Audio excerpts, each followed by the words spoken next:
A Look at Finance is underwritten by Janney Montgomery Scott, trusted advisors for generations.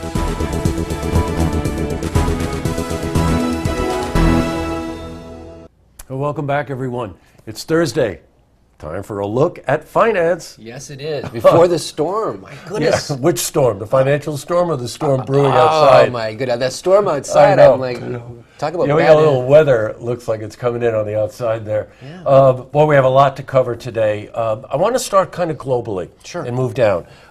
Brand new book out called Capital in the 21st Century. Okay. There's so much talk about this book and its author, Thomas Piketty, I think is how you pronounce his name, that it's really calling into question all kinds of issues concerning income disparity and what's going on. Yeah. I don't know. Have you seen the book yet? I've not seen it. I have heard about it. You've heard about and it, sure. It's been covered in a number of places, and it really is a continuation of a theme we've been talking about for, my goodness, almost a year. That's right. Income disparity. When we talk about the American tradition of what's made this country great, is that hard work and entrepreneurial spirit. Somebody can come from the most meager circumstances and become wealthy. And that's becoming, globally, that's becoming less and less possible. That's the perception. And as that disparity widens, it's causing this kind of social unrest and pushback. It sure is. It's almost as if the wealthy get wealthier, and there's no such thing anymore as a middle class. Very, very, global issues that this book is bringing up. I just started it last night, and I have to read a lot slower than you're going to read it, but it's really packed with a lot of very valuable information on what we're talking about here. Because there's really two views about this, right? And you know this better than I would, so why don't we just talk about those two views? Sure. The wealthy becoming wealthier, therefore supplying the kind of environment for the populace to work, versus the other, tighten your bootstraps and work your way to the top. There are definitely two forces there, and Jesse, I would almost add another element, and I don't, I've been talking about this for a while now, and I think the element that is just exacerbating the situation is inflation. Inflation, I think, is making it increasingly difficult for the average middle-class American family to keep pace. When their food costs are going up, like we've seen lately, like their energy costs this winter are going up, the fuel costs. Everything, everything across the board is going up, and their income is not keeping pace. So yes, there's an income problem, but I think the greater issue at work globally, not just in the U.S., is this inflation dynamic. And as we become more and more competitive globally, as corporations are housed all over the world now, our middle class in America, it's becoming increasingly difficult to maintain the standard of living. Right, gotcha. When you're saying that there are really not that many ways that you can control saving money, but what I think you were saying to me, it comes down to what your expenses are, what your income is, and what you're able to save. And then you've added the other element, of course, of inflation. Yeah, inflation erodes that. But when I talk to people as an advisor, the first place I start is let's take a look at your expenses. And there are discretionary expenses, like going out to the movie theater or going out for dinner. And then there are non-discretionary, like going to the grocery store, putting oil in the furnace to keep the house warm. And so the first place to start for most Americans, most families, is to look at your daily expenses. Look at where you're spending your money. And then the next place to look is really in the income level. And it's not everybody can get extra hours at work. Not everybody can make more income. They could be at a fixed rate, but it's maybe a part-time job on the weekend. Maybe a partner, they can get a part-time job and help out that way. The third thing is the savings rate. But the stock market's helped tremendously over the last few years as the Fed has helped to stimulate and grow, and the stock market's benefited from that. So if people aren't saving and investing appropriately, they haven't participated in that.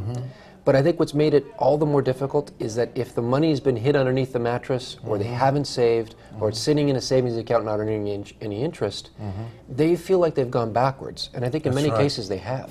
Well, it's something, as a financial advisor, obviously you see people with all income levels, advise them in what you believe is in their best interest, obviously, but also just it never gets away from the fundamentals. Controlling your expenses, seeing how much you can actually derive on the income side, and then being really prudent about saving. Yeah. Because that's an accumulative effect, and as you've told me once, wealth builds on wealth, right? It goes back, like you just said, the rich keep getting richer. Right. It goes back to planning. It goes back to having a plan, being consistent, knowing what are the important factors that contribute to creating wealth. You know, and I think it's this country. 70% of the jobs are small businesses, and we've talked about New York doing a lot of things to create, incubate and create more businesses in the communities. You're a small business owner. That's right. That's the backbone of growth. The best wages, the best job opportunities typically are in these small businesses, to own your own business and control your own destiny. Right. I think if we were to really dig our way out of this and restore the middle class to previous decades that we've enjoyed, it's to go back and to take a look at that entrepreneurial spirit. Sure. Well, that, of course, is the American dream, right? Let's face it. We And can that's do what it. that's what we're all here for. Yeah. A couple of things locally we want to talk about. Sure. I don't know if any of you can hear the noise outside right now, but a very interesting incubator company upstairs called The Hub. Yeah. Grand opening tonight. We'll have a news story on it tomorrow night. And they're also opening one in Glens Falls. Here's a classic way of someone with an idea, wants to start a business, gets in there, shares expenses for administrative and back end and copy machines and all that other stuff. It gives them a shot at getting their feet on the ground. This is the most exciting thing for me, watching these kinds of businesses, because this is what will grow and create jobs. This is what we have a great educated base in their community. So many kids coming out of college that are excited, are energetic, enthusiastic.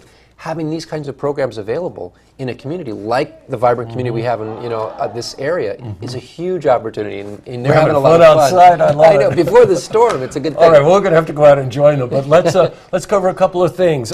Stewart's expanding. Yeah, Great local company, takes great care of story. their employees. One of the great models. Yeah, this is something I've always admired. When I hear the staff at Stewart's talk, they talk about their health care, their retirement, the profit sharing, the reasonable living wage that they have, and they respect their employer. They stay at their job, they're faithful, and you see some of these great qualities. And so this is a local family doing it right, showing it can be done. Right. Sure. Hockey coming back to Glens Falls. Oh, this is interesting. Well, there's actually not going to be a gap, but everybody was kind of concerned. Yeah. And hockey is central to Glens Falls economy, especially downtown, right? Yeah, absolutely. So that's really good local news. Fresh Market opened up, that supermarket we talked about last I've been week. waiting for this today. Did you go in? Yeah, I went in yesterday. Did you? I'm going to go check it great. out after work today, and I'm going to go see. This is a great store, great products. The culture. This is really going to add an element to Saratoga, no doubt about it. Yeah. I got you. All right, we're going to have to cut this short and join the party. Enjoy the party. Does Thanks, sound Jesse. good? Always a It's pleasure. Good to see you. Thanks so much. See this interview again, you can head to our website, looktvonline.com.